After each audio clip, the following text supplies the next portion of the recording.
40 mètres, les gars. Le quiz. 40 mètres, les gars. Le quiz. Seul ou à plusieurs, à la maison pendant l'apéro, sur la route du travail ou en direction des vacances, c'est le retour tant attendu de 40 mètres, les gars. Le quiz. 40 mètres, les gars. Le quiz. Ça va, vous êtes fatigués déjà? Oui. Alors vraiment, on s'excuse, mais on a beaucoup... Non. Non, c'est vrai? Bah, de toute Alors façon, je attendu de qui? Tout le monde s'en fout. Non, on a eu beaucoup. Mais on vous embrasse. On a eu 6 messages. Ah, c'est vrai, si. 3 de ma maman. Non mais vraiment, on a mis beaucoup de temps à revenir, mais vous nous aviez et vous nous avez manqué. Oui, en tout cas, il y a eu beaucoup d'événements, Voilà. Professionnels et personnels. Voilà. Mais rassurez-vous que des bons événements. Exactement. Professionnels et professionnels. Bon, du coup, en revanche, vu qu'on a beaucoup de taf, on a décidé de passer de 20 questions à 10 questions. Voilà, bientôt est... on en fera une. 40 mètres, les gars, le quiz. La Il est quelle heure? question. 11h12. Et voilà, c'était la fin.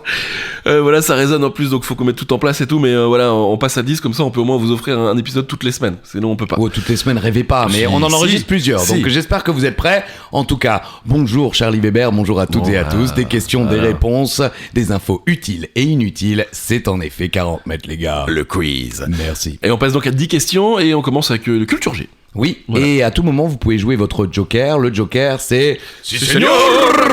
Si, señor. Parce que je reviens de Mexico.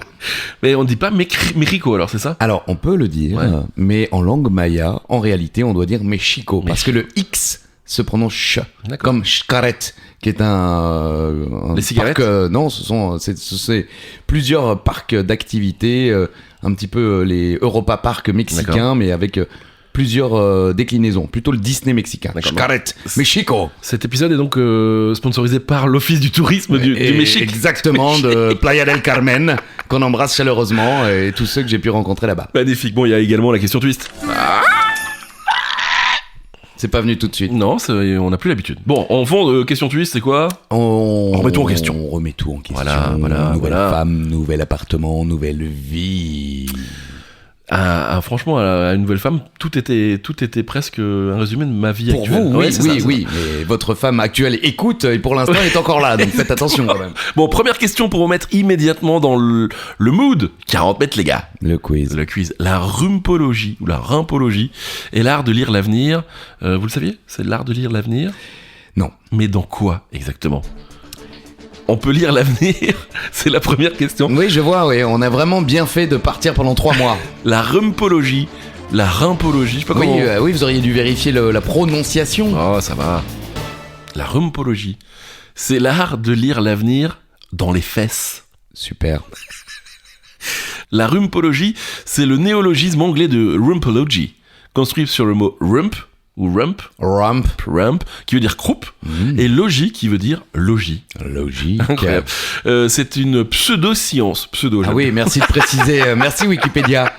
apparentée à la physionomonie. Des chiffres.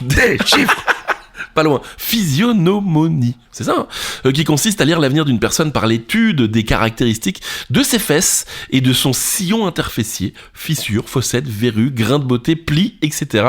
La rumpology est connue pour avoir été pratiquée dès l'Antiquité par les Babyloniens, les Indiens, les Grecs et les Romains. Les anciens Grecs pensaient que les fesses étaient la clé de la santé et de la fidélité. Ah oui. Et les Romains utilisaient des empreintes de grands fessiers, comme certaines personnes utilisent aujourd'hui la chiromancie, lire la ligne des mains, voilà, pour déterminer les talents potentiels des succès futurs. Donc voilà, on rigole, mais depuis... Personne n'a rigolé à part vous, Charlie. C'est vrai. J'espère que vous avez ri chez vous. La rumpologie, l'art de lire l'avenir. Il y a de la rumpologie. Dans l'air.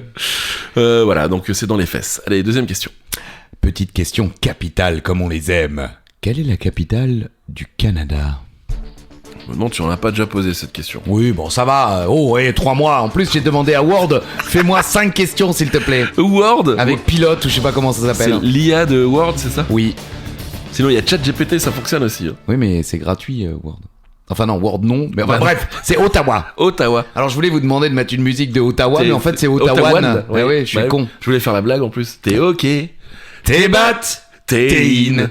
La théine, bien sûr, très important, c'est comme la caféine, mais c'est avec dans le thé. Ottawa est la capitale du Canada. Oui. Elle est située dans le sud de la province de l'Ontario, au confluent de la rivière des Outaouais Oh. et de la rivière Rideau. Ottawa borde la ville québécoise de Gatineau et forme le noyau de la région de la capitale nationale. En 2021, Ottawa compte une population d'1 449 habitants Oh, c'est pas beaucoup. et hein. une agglomération de 1 488 307 habitants, Des chiffres. ce qui en fait la 4e plus grande ville et 4e plus grande aire métropolitaine du Canada. Et il faut savoir que la ville est choisie par la reine Victoria pour être la capitale du Canada en 1857. Ok. Bon. Car on le rappelle, le Canada fait partie du Commonwealth. Commonwealth. C'est toujours, alors je dis, la reine d'Angleterre. Non, Oui, le roi d'Angleterre, Exactement. qui est le grand patron du Canada. Avant. Oh Canada, terre de mes aïeux. Ils l'ont en anglais aussi. Oui, Oh Canada. c'est pas les mêmes paroles. Ah, d'accord. Il me semble. Je sais pas. Mais c'est les deux versions existent. Oui. Ouais, génial. Bah oui, parce qu'il y a Super, une- ouais, génial, génial. Les fesses. Q. Fesses. Si, seigneur. C'est le Joker, bien sûr. Quelle spécialité française appelait-on même autrefois le vin du diable? Une spécialité française, le vin du diable. Le cubi. Ça, c'est pas autrefois, c'est aujourd'hui ça. Bon, il y a le vin de merde qui existe. C'est un vrai Oui, cépage. oui, une vraie appellation. Oui, pardon, pas un cépage, mais une appellation. Bon, c'est le champagne. Ah oui.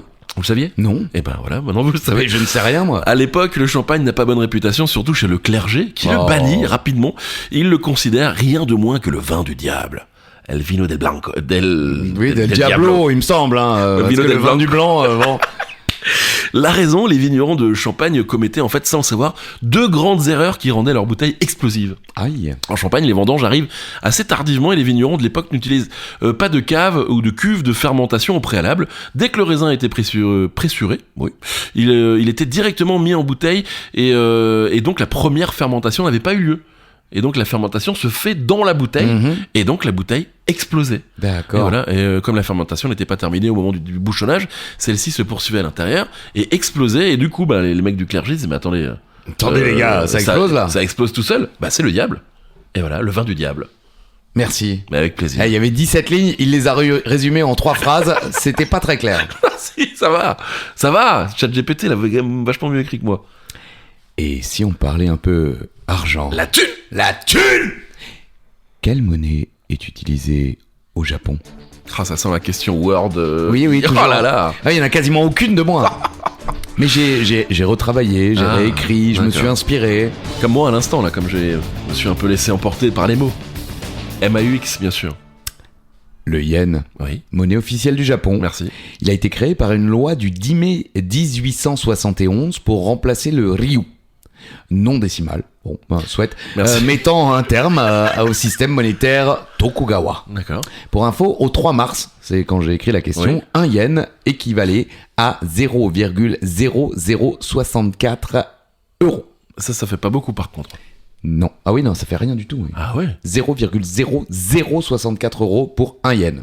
Ah ouais, d'accord. Mais Oui, on- elle est un petit peu faiblarde, hein, la monnaie japonaise, et vraisemblablement, au vu des articles que j'ai lus, mais Ouais. je n'ai pas voulu copier-coller, elle baisse de Encore plus en plus en valeur. C'est fou ça.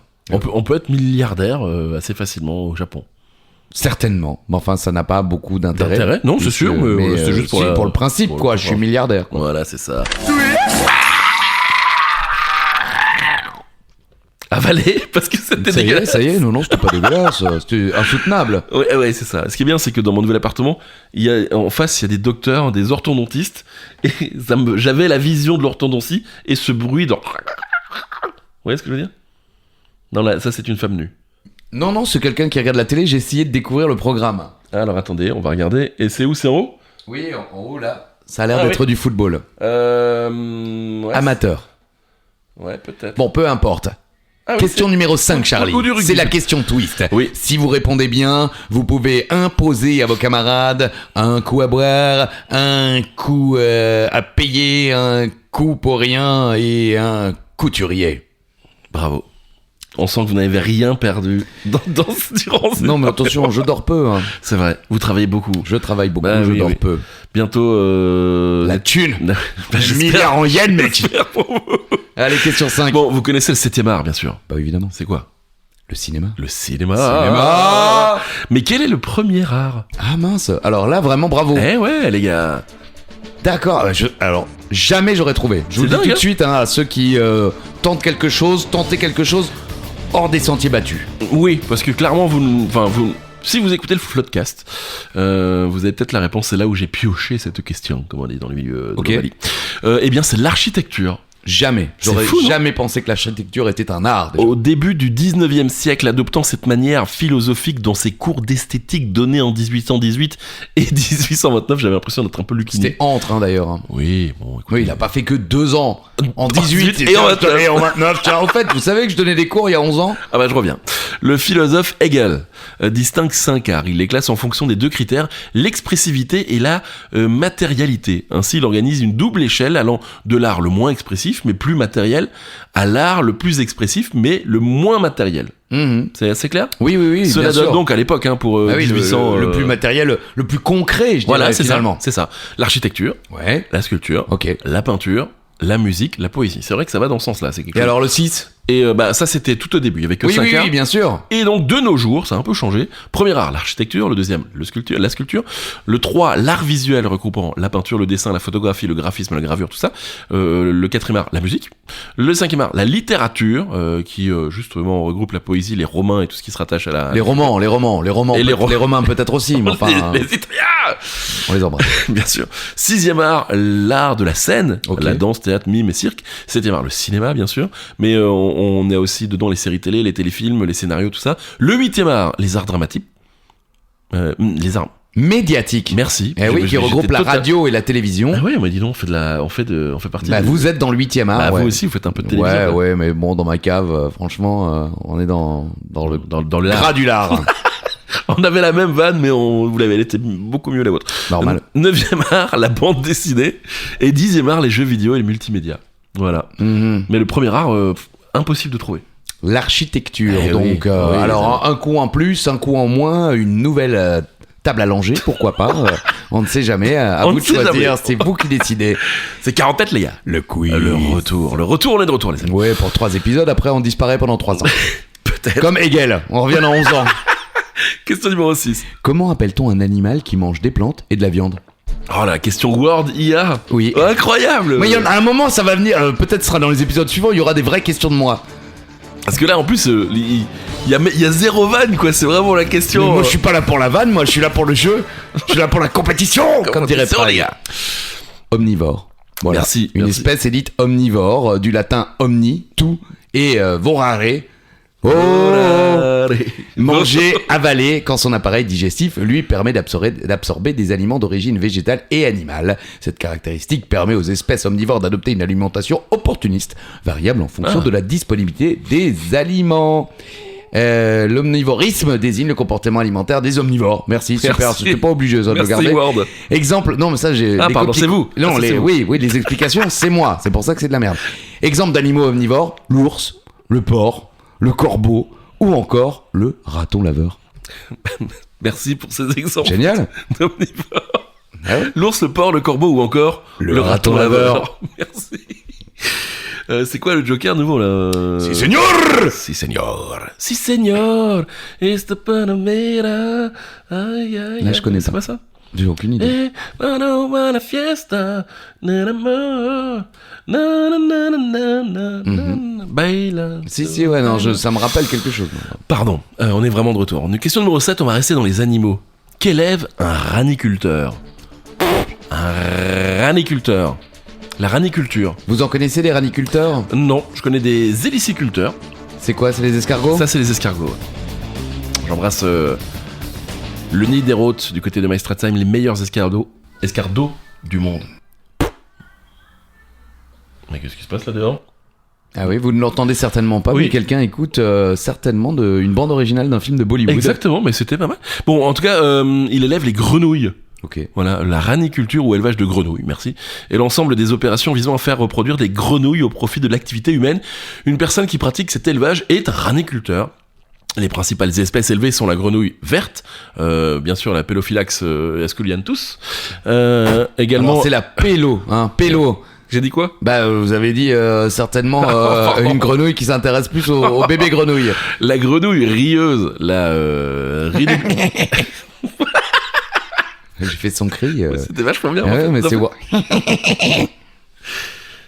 Ne vous retournez pas si vous le croisez dans la rue, la grenouille rieuse. Elle est un peu flippante. La grenouille taureau? j'ai failli faire... Oh. Mais non, ça c'est c'était la l'âne, grenouille bien Anne, sûr. ouais. Bon, Pardon. ce petit élevage a pour objet principal la production de viande à destination de l'alimentation humaine et il se pratique surtout en Europe ou en Extrême-Orient puisqu'on est les seuls à manger des grenouilles. Oui. Vous aimez les grenouilles? Les cuisses de grenouille, oui. ouais. Le reste, je sais pas. Ail et fines herbes. Bah oui. Ah ouais. Ou crème. Ah ouais, crème aussi, c'est pas mal. Bah oui. Question Ça numéro n'a 8. pas tant de goût que ça en Non, réalité. non, non, En c'est- vrai, c'est c'est la le- sauce qui fait tout. Exactement. Un C'est- petit peu comme les escargots, quoi. C'est vrai. Ben, c'est vrai, exactement. On continue, question numéro 8. Oui, on a une inspiration animalière aujourd'hui. Prenons un peu de hauteur. Quel est le seul mammifère capable de voler? Alors oui, Ward, d'accord, mais j'en ai vu pas mal au Mexique. Mexico. Si. Est-ce que, Señor. est-ce que c'est... Est-ce qu'ils sont tous dentistes? Mexico. Les dents Ce sont les chauves-souris. Alors je sais pas si on dit chi ou Chauve-souris. chiroptère, chiroptère, je ne sais Chiroptère. pas. Chiroptère. Oui. Chiroptère. Appelé couramment chauve-souris. J'aurais pu poser la question, c'est quoi des chiroptères? Bah oui. Eh bien, c'est un ordre de mammifères placentaires comptant près de 1400 espèces, Incroyable. soit 1/5 des 6500 espèces de mammifères connus, avec 175 genres regroupés en 20 familles. C'est le groupe de mammifères le plus important après celui des rongeurs. 1/5, c'est énorme. C'est énorme. Alors, ce sont donc les seuls mammifères doués du vol actif, D'accord. à distinguer du vol plané que pratiquent par exemple les Ouais, écureuils bien volants, sûr, j'adore. les phalangères ou les phalangés, Oui. hein, ou les galéopithèques. Les comment? Ouais, les galéopithèques. Ouais, je l'ai prononcé à la mexicaine. Voilà, c'est ça. Ils se déplacent dans les airs grâce à une aile formée d'une membrane de peau entre le corps, les membres et les doigts. Ah oui. La plupart des espèces ne se posent qu'exceptionnellement au sol et s'y meuvent maladroitement. C'est vrai que vous avez déjà vu une Oui. chauve-souris par terre, C'est pas... ça c'est- se meut maladroitement. Ouais, ça se meut maladroitement. Mais en tout cas, moi j'en ai vu beaucoup hein, dans les cénotes Mais par au contre, Mexique. alors déjà les cénotes, est-ce qu'on veut savoir? Je sais, Non, mais non, si, mais vous si, regarderez sur internet, Oh. ce sera peut-être le sujet d'une future question. Ah, pas mal. Mais du coup, les chauves-souris au Mexique doivent être très grandes. En revanche, quoi, c'est pas les petites qu'on a Ah ici. non, non, je n'étais pas particulièrement grande, mais j'en ai pas vu tant que ça dans ma Ah. vie avant de me baigner dans les cénotes mexicaines. Parce que même là en Alsace, les soirs d'été, on peut les voir passer au-dessus Bah, de la tête. oui, mais on les voit pas vraiment, on voit des ombres Ouais, passer, vrai, c'est Batman C'est quoi. Batman, putain. Il est là, c'est lui. Question 9. Question cuisine. Seigneur. Ça, c'est le choker. Mexico, choker, ils ont un petit côté alsacien? Peut-être. Incroyable. Bah, par On contre, est- personne ne prononce choker, hein, c'est le rocker. Ah, c'est le rock. Ah ouais, c'est la rota. C'est le X qui se prononce. Il faut savoir, chez les Mayas, on dit choker. Ah, peut-être. Ah, faut t'égaler. Bon, question cuisine, que peut-on écaler? Plusieurs réponses possibles. Pas écailler, hein, écaler. Vous le saviez? Non, je savais rien, bah Ward m'a rien dit moi. Oh, demandez-lui. C'est fou, mais ça marche bien, l'IA Word? Bah, jusqu'à présent. Oui, c'est marche parfait. bien, ouais. Bon, c'est pas très... Ouais, bon, d'accord. Super. Oh. C'est les amandes, les noix, les œufs, tout ce qui a une coquille, en fait. Ok. Voilà, ôter l'enveloppe de fruits durs, la coquille des œufs durs, débarrasser de son écale l'enveloppe coriace de sa coquille, écaler des amandes, des noix, des œufs durs. Merci. Oui, c'était une citation là. Hein. C'était Jean en Marais. guillemets, vous ne le voyez pas en guillemets, en comment on appelle ça, en italique. Écaler des Et amandes. la suivante là, vous la connaissez, la question 10? La dernière question bien de ce sûr, quiz, vous bien le sûr. saviez? Bien sûr, je C'est sais. connu? Bien sûr. Ah bah je savais pas moi. Ok. Qu'est-ce que je mets la musique? Musique, Charlie.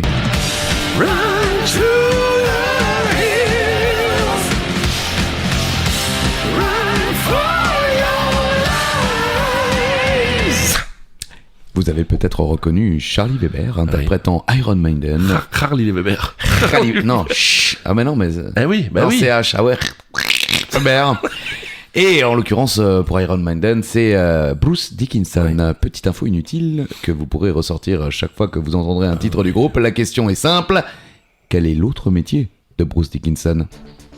Ah, il y a plein d'histoires en plus. Hein. C'est vrai, c'est connu? Ouais, c'est assez connu, ouais. Moi, je suis une merde. Non, non, pas du tout. Bah, après, c'est. suis Mais... Oh. Arrêtez maintenant. Merde. C'est donc, ce sera le dernier épisode. On revient quand même la semaine prochaine ou pas? Ah, on a prévu 3 épisodes. C'est vrai, c'est Quelle heure il est? Parce que j'ai faim. Et 19h30. Pilote de ligne. Ouais, il est pilote de ligne. Eh ouais, il est devenu pilote de ligne dans les années 90. Il a volé à l'occasion sur des lignes moyens courriers de la défunte compagnie britannique Astaleus. Et il pilote fréquemment Ed Force One. Ouais. Hein, d'abord un Boeing 757, je sais pas pourquoi ils se sont décidés à préciser le type d'avion. Et c'est l'avion du groupe Iron Maiden. Ouais, c'est ça, c'est le leur. Entre 2008 et 2015, puis un Boeing 747-400 à partir de 2016, on en a rien à branler. Et pardon. Et pour info, vous saviez ça? Oui, Il est aussi ouais. escrimeur. Oh merde. Bah oui, moi j'aime bien un petit peu Iron Maiden. Bon bah il est aussi escrimeur et il a même été classé dans le top 10 en Angleterre. Et on peut le croiser des fois dans des tournois en France. Ah oui, des c'est fois- vrai. Ah ouais, il vient avec sa petite queue de cheval, là, hop, hop, comme ça. Vous ne l'avez pas vu et je Et vous le tant regrettez, mieux. croyez-moi. Et tant mieux. Hop, il a fait. Et Ed Force One, vraiment c'était leur avion, il y avait écrit Maiden dessus. Oui, je sais, ouais. Et Ed, en fait, c'est Eddie, c'est la mascotte de Maiden, vous voyez, le squelette là, qui est tout Oui. le temps. Voilà. Et ben ça, c'est Eddie, du coup, il y a Ed Force One, donc c'est là le nom du RTR. Voilà. De Et l'avion et ils seront personnel. d'ailleurs aux Orecains de Belfort. C'est vrai Début. Vous allez les voir? On y va, bien sûr, donc Ok. n'hésitez pas. Camping, pas camping. Camping. J'ai eu 77 notifications hier. Camping, pas camping. Et quelqu'un, which camping? Ce sera certainement camping, puisqu'on sera certainement beaucoup trop, fatigué pour reprendre la route. Bon, écoutez, c'était un 40 mètres, les gars, de reprise. On y allait doucement. Hein, sous le signe de l'intelligence artificielle de Word. Merci Ward. Merci à vous d'avoir été Merci. si patient. N'hésitez pas à partager, bien entendu. Désolé, on passe à 10 questions, mais si on veut vous offrir un maximum de plaisir, il faut qu'on baisse notre niveau. Et pourtant, il était pas très haut déjà. Eh oui. Bon, on se retrouve la semaine prochaine, c'est sûr. Oui, parce qu'on a déjà préparé les questions. Voilà. On enregistre direct. Allez, bisous. Bisous.